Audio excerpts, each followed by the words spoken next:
All right, so George Pickens, a volatile but wildly talented wide receiver from Pittsburgh.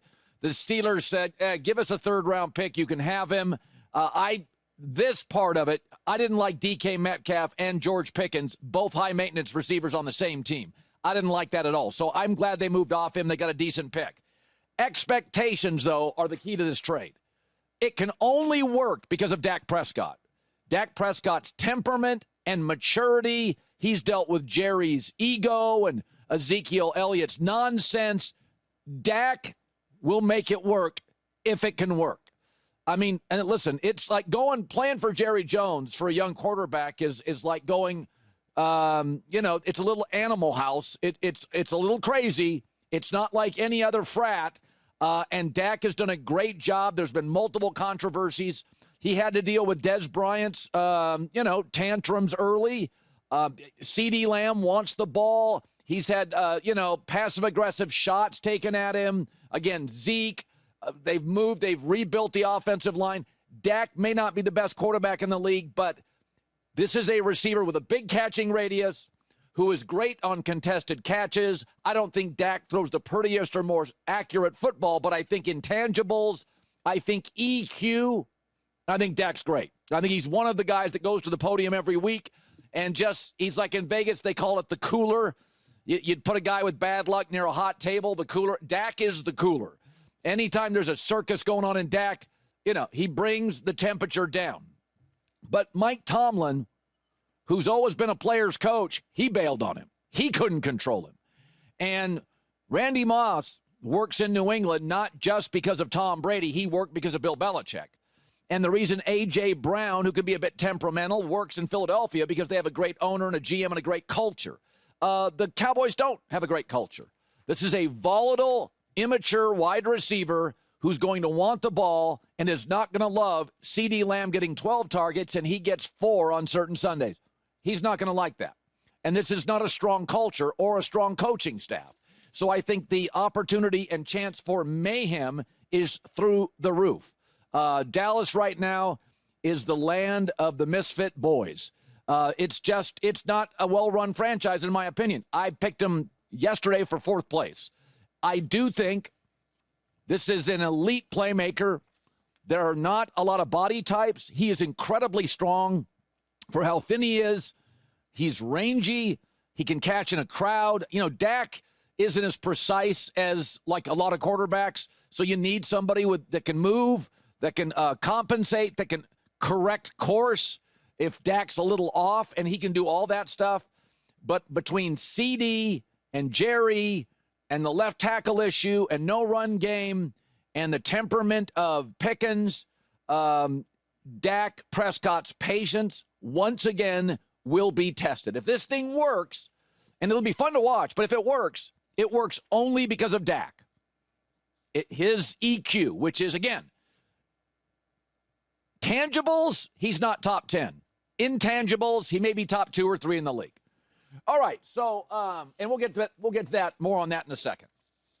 George Pickens, talented wide receiver, 3rd-round pick goes to Pittsburgh.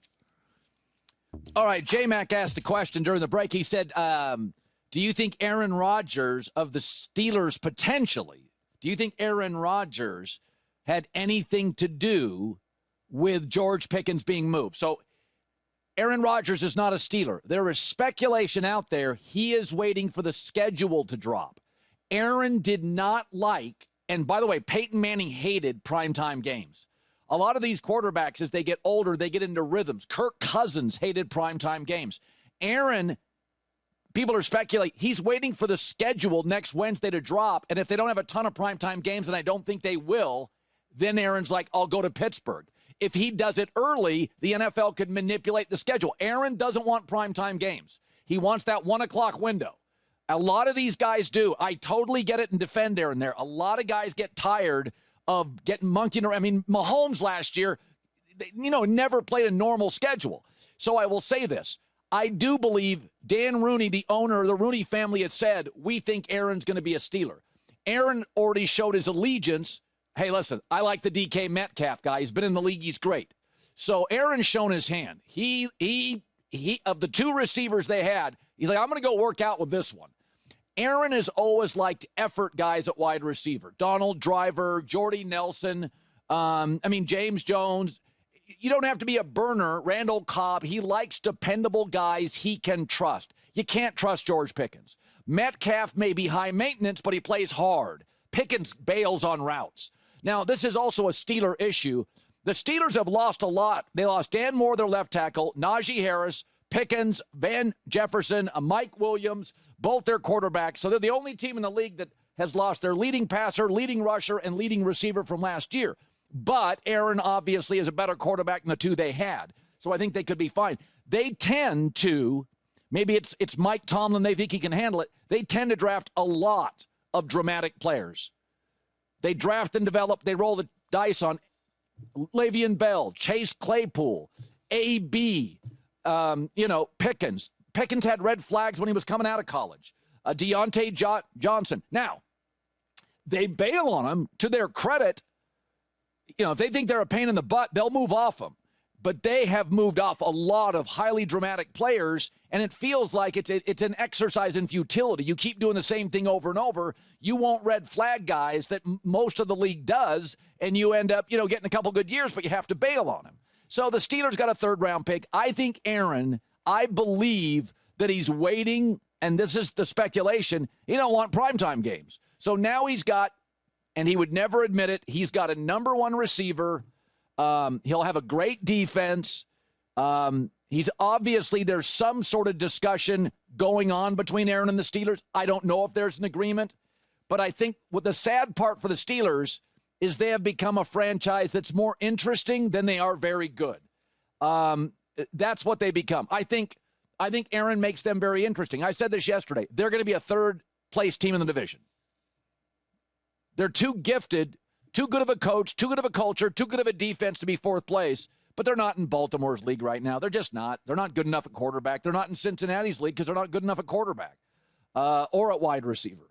So, did Aaron have influence over this? Listen, Aaron has showed his hand multiple times on influence. He wanted McCarthy out. He wanted Randall Cobb, Lazard, and Hackett. Got it. So it's not like Aaron hasn't shown his hand before. Aaron generally is at a point where he's got $300 million net worth. He's like, hey, tell me what you can do. Tell me what you can't do.